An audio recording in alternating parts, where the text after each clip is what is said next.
Selamat siang, Living Stones Indonesian Academy. Senang sekali, bertemu pada siang hari ini. Terima kasih untuk doa-doanya. Hari ke-8 saya isolasi mandiri karena Covid dan, puji Tuhan, hanya ada mild symptoms dan, masih, tunggu dalam proses pemulihan.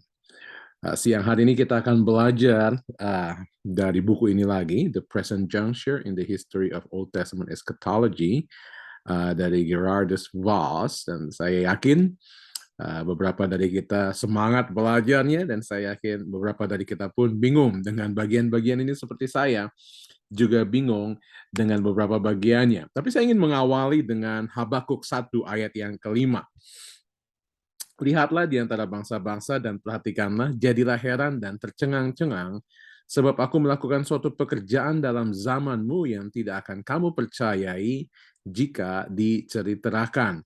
Saya tidak akan mengupas ayat ini, tetapi menggunakan ayat ini sebagai dasar dari diskusi yang akan kita lakukan pada hari ini dengan melihat bahan-bahan yang mendalam yang diberikan oleh Gerardus Voss. Nanti saya akan kembali kepada ayat ini, tapi kalau kita melihat di dalam keluhan, doa, pergumulan dari Nabi Habakuk adalah apa yang sedang Allah timpakan kepada bangsa Israel pada waktu itu, dan juga kita melihat bahwa ini akan ditimpakan kepada seluruh dunia suatu saat nanti. Berbicara mengenai eskatologi, mengenai akhir zaman.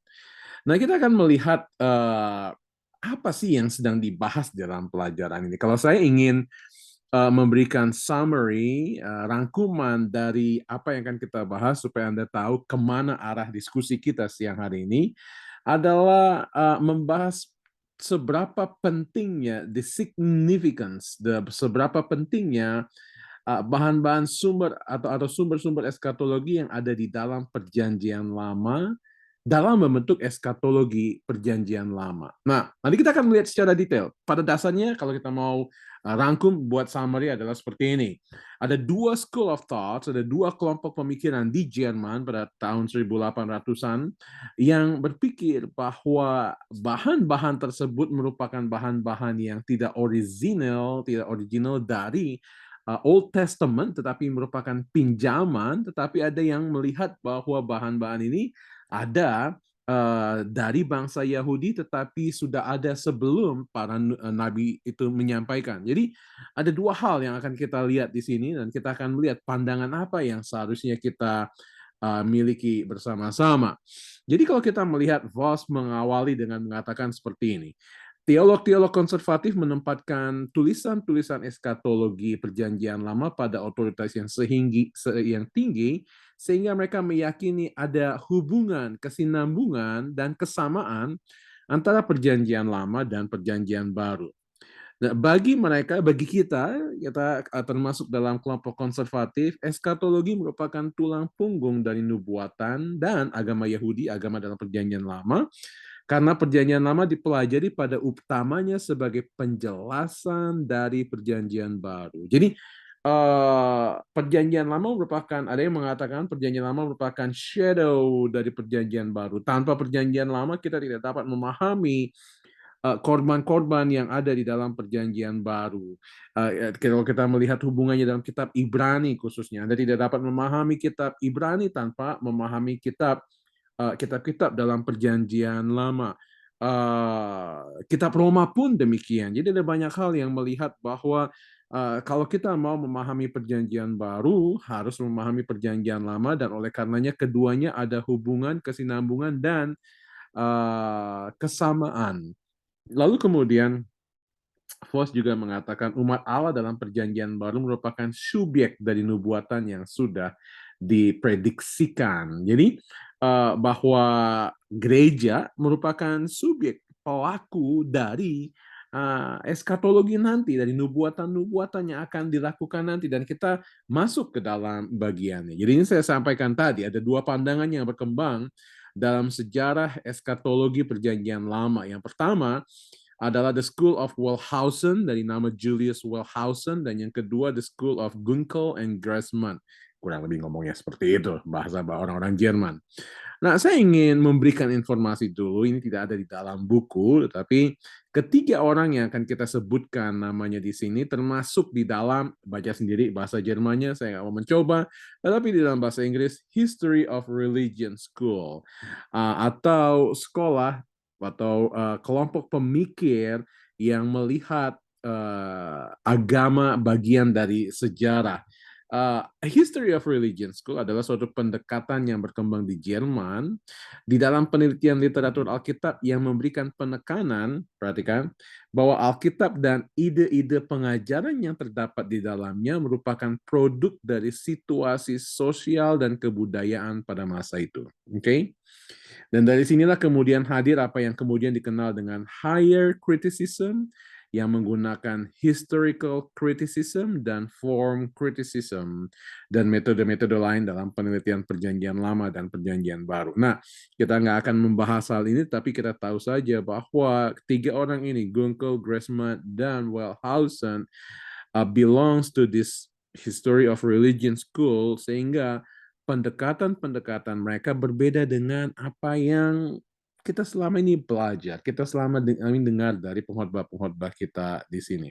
Yang pertama kita bertemu dengan Julius Wellhausen, adalah seorang teolog berkebangsaan Jerman dari Göttingen University, tiga-tiganya dari Göttingen University. Saya mengenal pemikirannya dari teori JEDP theory.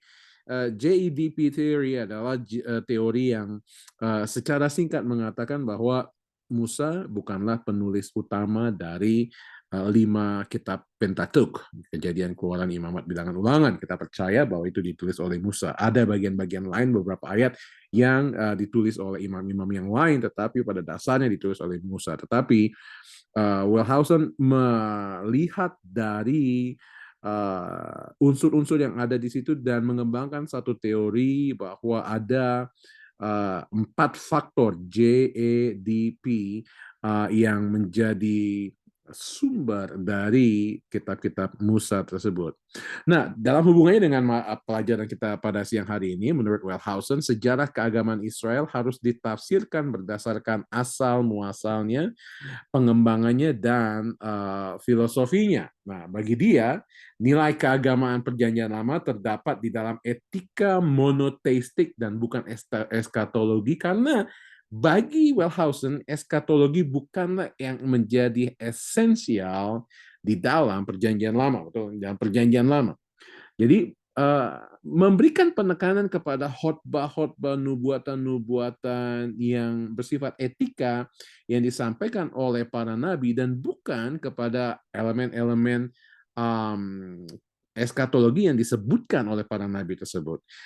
Beliau mengatakan seperti ini, penekanan yang berlebihan terhadap eskatologi hanya akan mengaburkan etika monoteistik perjanjian lama yang pada akhirnya akan menunjukkan ketidakkonsistenannya terhadap eskatologi. Jadi bagi dia yang penting adalah melihat bahwa Allah Israel adalah Allah yang monoteistik, Allah yang tidak ingin ada dewa-dewa lain, ilah-ilah lain yang disembah oleh bangsa Israel. Jadi berpikir hanya pada tatanan etika itu saja. Sementara yang lain berbicara mengenai elemen-elemen eskatologi, kalau ada, ya itu bukan yang menjadi esensial di dalam perjanjian lama. Menariknya bagi Wellhausen, Allah Yehova bukanlah Allah atas dunia ini, tetapi hanyalah Allah atas satu bangsa. Oleh karena itu, agama Yahudi bersifat partikular dan tidak memiliki jangkauan lebih dari bangsa Israel. Jadi titik, bangsa Israel, udah itu aja. Allahnya Allah bangsa Israel aja. Oleh sebab itu, Allah Yehova bukanlah kepada dari eskatologi yang sejati yang memiliki elemen kosmik. Jadi dia bukan Allah semesta alam, bukan Allah kepala, bukan kepada. Dia bukanlah kepala dari eskatologi yang sejati yang berkuasa atau yang akan mengontrol tentang apa yang akan terjadi pada alam raya, alam semesta pada waktu eskatologi nanti, pada akhir zaman nanti. Namun jika ada eskatologi dalam Israel, dikatakan sangat mungkin ini lebih tua dari sejarah bangsa Israel. Jadi dengan kata lain, Wellhausen tidak terlalu percaya bahwa tulisan-tulisan nabi-nabi perjanjian lama tentang akhir zaman itu orisinil dari para nabi itu sendiri, tapi jauh sebelum mereka ada. Dikatakan bahwa pemberitaan para nabi hanyalah yang berhubungan dengan etika, oleh karenanya hal-hal yang berhubungan dengan binatang dan padang gurun bukan merupakan tulisan para nabi. Jadi oleh karenanya elemen-elemen fisik atau jasmani yang ada di dalam eskatologi bukan merupakan tulisan para nabi, tetapi literatur apokaliptik setelahnya. Menarik. Jadi mengatakan kalau ada elemen-elemen eskatologi, bisa jadi ini lebih awal dari para nabi, atau bisa jadi ini merupakan literatur atau tulisan-tulisan apokaliptik setelah para nabi. Jadi mana yang benar? Sebelum atau sesudah? Bagi Wellhausen ada dua macam eskatologi kutukan dan eskatologi kemakmuran. Anda masih ingat, terkutuklah di dalam bahasa dalam kitab Yesaya 1-5 misalnya, terkutuklah bangsa-bangsa ini dan lain sebagainya. Tapi juga berbicara mengenai kemakmuran yang akan terjadi kalau bangsa Israel menaati kehendak Tuhan. Beberapa bulan yang lalu ketika kita berbicara mengenai hari Tuhan di dalam 2 Tesalonika, saya ada membahas mengenai hari Tuhan. Hari Tuhan seperti koin, dua mata sisi koin bagi orang-orang yang takut akan Tuhan. Ini merupakan hari sukacita dan tertulis dalam kitab-kitab para nabi. Tapi bagi mereka yang tidak taat kepada Tuhan, ini adalah hari penghakiman, sisi koin yang lainnya. Jadi ini yang disebut dengan bagi Wellhausen eskatologi kutukan dan eskatologi kemakmuran, woe and will. Bagi Wellhausen, eskatologi kutukan mendahului eskatologi kemakmuran. Menurut dia, nubuatan yang disampaikan para nabi merupakan eskatologi kutukan, berita-berita mengenai murka yang akan datang yang disebabkan oleh dosa bangsa Israel. Itulah sebabnya para nabi bagi Wellhausen lebih dikenal sebagai nabi kutukan, karena yang keluar selalu kutukan, kutukan, kutukan. Yunus misalnya, 40 hari lagi kota ini akan ditunggang balikan. Ini ada kutukan yang disampaikan kepada kota Niniwe, 40 hari. Dan ini contoh-contoh bahwa apa yang disebutkan oleh Wellhausen, bahwa nabi-nabi kutukan di dalam kitab Yoel, Anda melihat ada belalang ini datang, belalang ini dan lain sebagainya, itu merupakan kutukan. Nah, kemudian setelah eskatologi inilah kemudian hadir eskatologi kemakmuran. Dan di dalam eskatologi kemakmuran inilah hadir konsep seorang Mesias yang berbeda dengan apa yang kita pikirkan, tapi dalam bayangannya adalah Mesias ini merupakan satu bentuk protes terhadap raja dan kerajaan Israel yang tidak berfungsi dengan baik pada waktu itu. Jadi Anda melihat ada kutukan, ada kemakmuran, dan di sini di dalam kemakmuran nanti ketika semuanya itu pulih lagi, datanglah satu konsep Mesianis, Mesias yang datang menjadi penyelamat bangsa Israel. Tadi kita berbicara mengenai School of Wellhausen, tapi sekarang ada penentang-penentangnya dari kelompok yang sama, History of Religion School. Namanya School of Gunkel and Gressman. Ya, diawali dari dua buku. Yang pertama Creation and Chaos by Gunkel, dan yang kedua The Origin of Israelite and Jewish Eschatology by Gressman. Ini adalah foto dari kedua orang tersebut, Hermann Gunkel dan Hugo Gressman, dua-duanya dari Göttingen University di Jerman, akhir abad ke-19, akhir abad ke-18 dan awal abad ke-19. Dua-duanya adalah sahabat dan dua-duanya memiliki pola pemikiran yang sama, tapi mereka berbeda dengan rekan mereka yaitu Julius Wellhausen.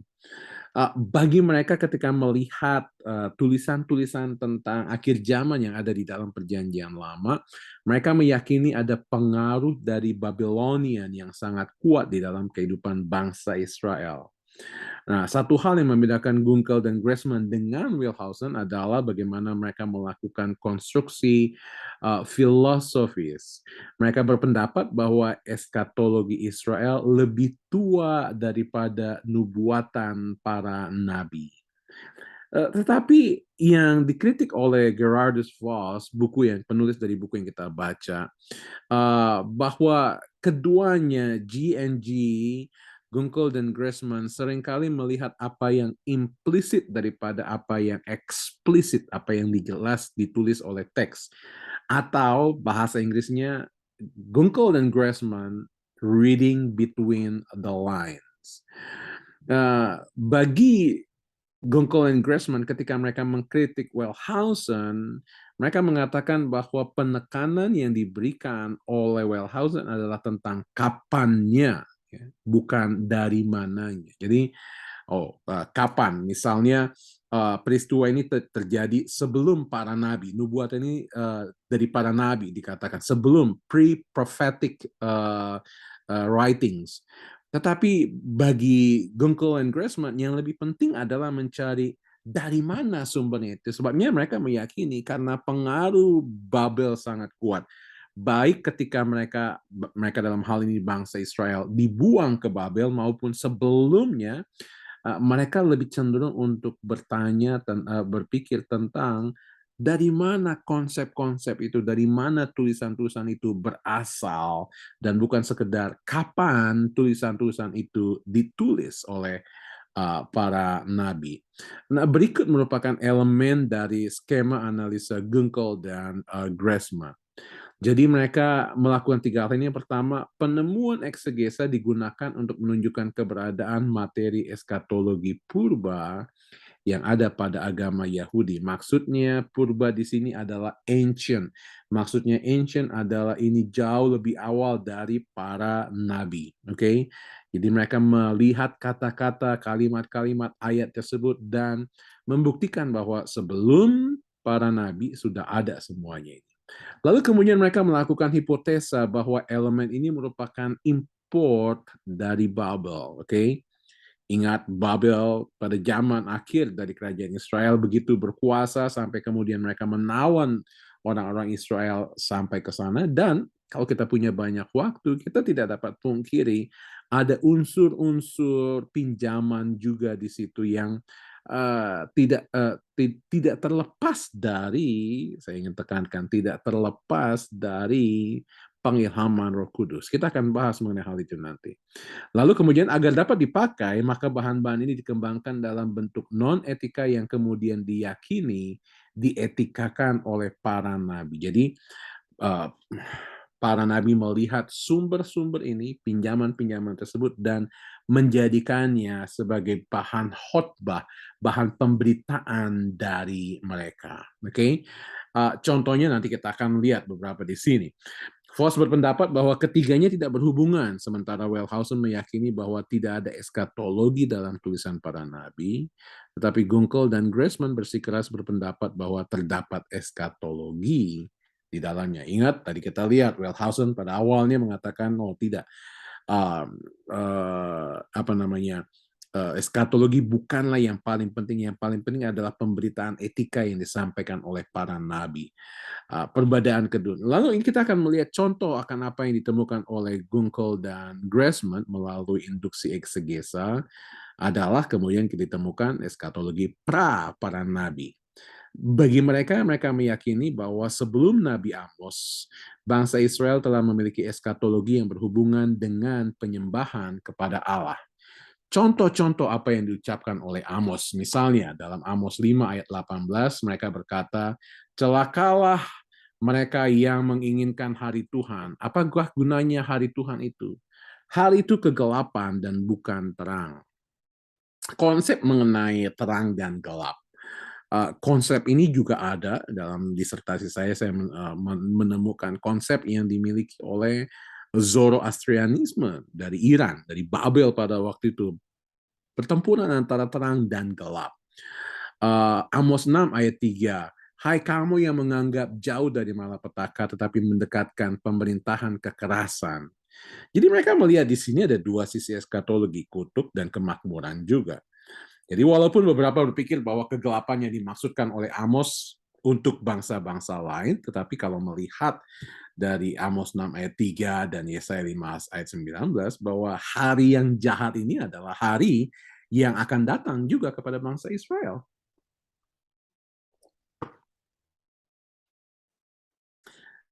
Gunkel dan Grassman juga menemukan adanya elemen mesianik yang ada dalam ancient eschatology. Sayang bahasa ancient tidak dapat diterjemahkan kecuali kata purba dan kita tidak terlalu suka istilah purba di sini. Namun demikian, Wellhausen dan juga beberapa teolog konservatif berpendapat bahwa hal ini terjadi setelah para nabi dengan alasan bahwa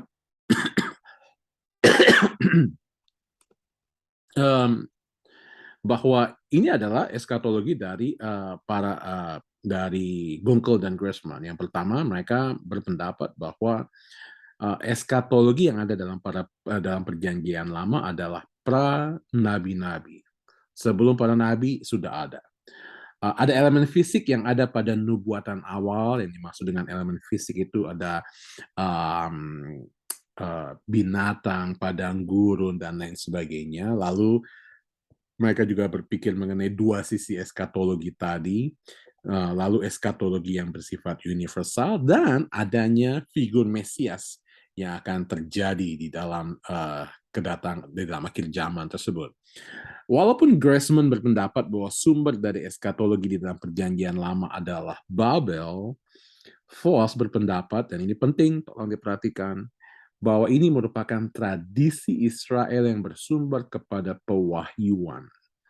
Jika terdapat materi yang banyak terdapat di kalangan Babel, mungkin itu merupakan Babel yang kita pinjam tidak terlepas dari pengalaman Roh Kudus. Tetapi Grassman berpendapat bahwa eskatologi memiliki mitologi yang menjadi asal mulanya. Jadi kalau Anda masih sedikit bingung sama seperti saya, tapi saya ingin coba jelaskan di sini bahwa ingat yang menjadi penekanan dari School of Religion, History School of Religion adalah bahwa pendekatan dari milieu, bahwa ini adalah sumber. Ketika mau memahami konteks dalam Alkitab harus melihat kepada kultur kebudayaan pada waktu itu. Dan ketika melihat tulisan-tulisan para nabi, mereka melihat, oke, kok ini ada kemiripan dengan tulisan-tulisan dari Babel.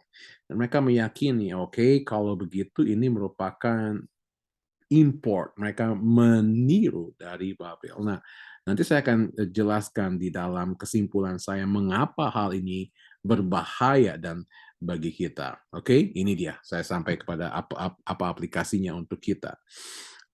Perdebatan di antara kedua kelompok pemikir School of Thought tadi mengesampingkan bahwa Allah adalah Allah atas alam semesta dan bukan hanya Allah atas bangsa Yahudi saja. Oke, tadi Wellhausen mengatakan Allah ini hanyalah Allah atas bangsa Yahudi, titik.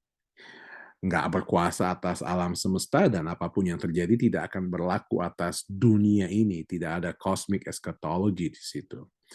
Tetapi kita harus tahu bahwa karena dia adalah Allah atas alam semesta, maka apa yang akan dilakukannya pada akhir zaman nanti berlaku atas semua alam semesta, atas semua bangsa, dan semua makhluk. Oleh karena itu, Allah inilah yang mengilhamkan para nabi untuk menuliskan nubuatan-nubuatannya yang memprediksikan apa yang akan terjadi pada zamannya dan pada zaman yang akan datang juga. Yang ingin saya jelaskan adalah ada faktor-faktor yang merupakan pengaruh dari kebudayaan pada waktu penulis ada di situ. Jadi ingat bahwa ketika kita melihat tulisan di dalam nabi-nabi, khususnya pada waktu mereka ada di dalam pembuangan atau kembali dari pembuangan, kita tidak dapat memungkiri ada faktor-faktor yang bisa jadi digunakan oleh Roh Kudus untuk menjadi bagian dari dalam penulisannya. Misalnya, mimpi yang dialami oleh Nebukadnezar di dalam tentang patung yang besar tersebut. Kita harus tahu bahwa mimpi dan bagaimana kaisar-kaisar pada waktu itu perlu sekali bahwa mimpinya itu ditafsirkan adalah kebudayaan, kebiasaan, tradisi pada waktu itu. Kita lihat bahwa hampir tidak ada kecuali pada zaman Yusuf, hampir tidak ada raja-raja di dalam Perjanjian Lama yang memiliki mimpi dan kemudian mimpinya itu perlu ditafsirkan. Anda masih ingat? Tapi kalau kita melihat di dalam kitab Daniel, banyak sekali itu yang terjadi dan Tuhan memakai kebiasaan, tradisi, kepercayaan mereka di situ dan mengilhamkan Roh Kudus untuk menggunakannya sebagai pelajaran atau nubuatan, prediksi dari apa yang akan dilakukan oleh Allah atas bangsa Israel, atas dunia ini. Jadi Allah memakai kebudayaan, betul. Allah berada di atas kebudayaan, Allah seringkali memakai kebudayaan, tetapi bukan berarti firman Tuhan hanya dibatasi untuk kebudayaan tersebut dan hanya berasal dari kebudayaan tersebut saja. Itu yang harus kita pahami. Nah, saya juga menjelaskan di sini bahwa nubuatan ini bersifat foretell dan forthtell, oke? Nggak bisa diterjemahkan ke dalam bahasa Indonesia, tapi Anda mengerti apa maksudnya. Ya, saya mulai dulu dengan forthtell. Apa yang dimaksud dengan forthtell? Para nabi pada waktu Amos, pada waktu dia menyampaikan nubuatannya kepada bangsa Israel, dia sedang melakukan forthtelling. Dia menyampaikan kepada pendengarnya pada masa itu langsung. Yang ada di hadapannya, yang membaca gulungan-gulungan kitabnya, itu namanya forthtell. Dia menyampaikan kepada mereka pada waktu itu.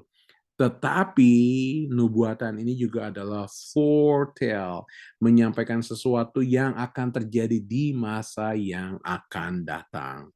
Dan inilah yang harus kita pahami bahwa nubuatan tersebut berlaku untuk mereka pada waktu itu, tetapi nubuatan itu juga berlaku untuk kita saat ini. Itu yang sebabnya kita harus pahami dari keindahan firman Tuhan di dalamnya. Nah, balik ke dalam konteks atau ke dalam apa yang saya gunakan sebagai dasar tadi, Habakuk 1 ayat 5. Kebingungan pergumulan Nabi Habakuk dengan apa yang terjadi adalah ketika pada waktu itu padahal dia hidup pada zaman setelah Yosia. Masih ingat Yosia yang menjadi raja pada waktu umur 8 tahun dan melakukan kebangunan rohani pada waktu umur 18 tahun. Tetapi kemudian anak-anaknya Yoyakim dan Yoyakin kemudian tidak mengikuti apa yang dilakukan oleh ayah mereka dan kemudian yang terjadi adalah Habakuk bingung melihat segala sesuatunya dan Allah kemudian berkata kepada Habakuk, "Lihatlah, jadilah heran dan tercenganglah sebab aku akan melakukan suatu pekerjaan dalam zamanmu yang tidak akan kamu percayai jika diceritakan." Dan kalau Anda melihat kemudian dari ayat ke-6, ke-7, ke-8, ke-9, ke-10, pasal 1 kitab Habakuk, Anda akan melihat bahwa deskripsi kebengisan, kejahatan dari Babel dijelaskan di sini. Inilah yang kemudian kita harus lihat sebagai bagian dari yang dianggap oleh Gunkel dan Grassman sebagai pinjaman dari kebudayaan-kebudayaan lain. Iya, ada istilah-istilah yang merupakan pinjaman, tetapi pengilhaman Allah adalah penting. Nah, saya ingin menutup dengan menjelaskan kembali ketika kita berbicara mengenai nubuatan, ketika kita berbicara mengenai kapan atau seperti yang Gunkel dan Grassman katakan, dari mana semuanya itu, dan kita melihat ke dalam ayat-ayat Alkitab, kita harus lihat bahwa ketika tadi Amos berbicara mengenai hari Tuhan yang gelap tersebut, malapetaka dan lain sebagainya, kita harus tahu bahwa di dalam nubuatan para nabi tersebut selalu berbicara mengenai tiga hal tersebut. Yang pertama adalah saya melihat para nabi ketika berbicara mengenai nubuatan mengenai akhir zaman selalu berbicara mengenai keputusan Allah dalam mendisiplinkan umatnya. Tadi kita katakan bahwa bangsa Israel sudah jatuh ke dalam dosa dan Allah murka dan oleh karenanya Allah ingin menghukum. Jadi ada disiplin kepada umatnya. Itu keputusan Allah. Dan keputusan Allah ini bergantung penuh kepada kedaulatan Allah yang ingin menjalankan kehendaknya. Jadi ingat, ada keputusan, the decree, tetapi ada sovereignty of God, kedaulatan Allah. Dia mau pakai bangsa Kasdim, dia mau pakai Babel, dia mau pakai siapa, itu otoritas dari Allah. Seringkali kita bertanya-tanya, mengapa bangsa pilihan Allah harus dihukum oleh yang bukan pilihan Allah? Kenapa Allah nggak membangkitkan satu bangsa lain yang juga merupakan pilihan yang lebih baik lagi, yang menghukum bangsa yang pilihan tetapi yang kurang baik, yang tidak setia? Tetapi Allah punya kedaulatannya, dia ingin menjalankan kehendaknya, tetapi kalau kita melihat di dalam semuanya ini ada keadilan Allah dalam menegakkan hukumnya. Apa yang dimaksud dengan tersebut? Jadi kita tahu bahwa Babel disebut-sebut tadi karena kemudian Babel menghukum Israel, tapi Allah berkata kalau Babel tidak mau kembali kepada Tuhan, Allah pun akan menunjukkan keadilannya, menegakkan hukumnya dengan menghukum Babel. Ini yang menarik. Siklusnya yang kita lihat terus-menerus. Itu sebabnya tadi saya singgung mengenai patung yang dilihat oleh Nebukadnezar tentang 4 kerajaan, 4 penguasa dunia pada waktu itu, dan semuanya terjadi. Asyur kalah oleh Babel, Babel kalah oleh Yunani, Yunani kalah oleh Romawi, tapi semuanya kemudian takluk kepada apa yang dilakukan oleh Yesus Kristus ketika dia mati di atas kayu salib. Ketika kita berbicara mengenai sejarah eskatologi di dalam perjanjian lama, kita harus ingat bahwa sumber utamanya bukan pinjaman, bukan dari sebelum para nabi, tapi saya meyakini sepenuhnya bahwa Roh Kudus yang mengilhami Yesaya, Yeremia, Amos, Hosea, Yoel, Obadya, dan lain sebagainya melihat apa yang terjadi pada waktu itu, dan juga apa yang terjadi pada waktu itu akan dilakukannya pada saat ini ketika umat manusia tidak taat kepadanya. Tetapi ada berita baik, berita mengenai Mesias yang sudah datang buat kita, menyelamatkan kita dari dosa kita, dan suatu saat nanti kita akan bertemu dengan dia di surga. Semoga ini menjadi bermanfaat buat kita dan Anda dapat belajar. Tuhan Yesus memberkati.